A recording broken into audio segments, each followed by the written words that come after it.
அஸ்ஸலாமு அலைக்கும். நம்ம இப்போது MI9 பவரோட நெட்வொர்க் ப்ராப்ளம் தான் பார்க்க போகிறோம்.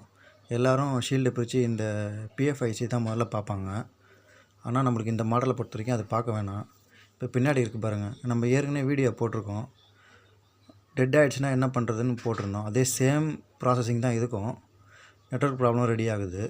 அதனால் நீங்கள் PFICயை ரிமூவ் பண்ணாமல், அந்த ஷீல்டு ரிமூவ் பண்ணாமல், நீங்கள் இந்த ஷீல்டு ரிமூவ் பண்ணி இதுக்குள்ளே இருக்க ஐசி கெப்பாசிட்டர் ரெசிஸ்டர்லாம் கொஞ்சம் ஹீட் பண்ணணும்.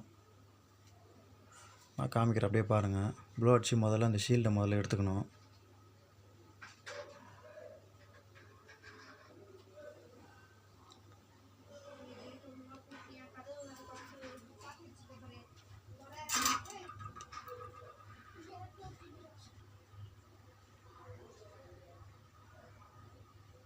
பார்த்து பொறுமையாக எடுத்துக்கணும். அது உள்ள ரெசிஸ்டர் கெப்பாசிட்டர்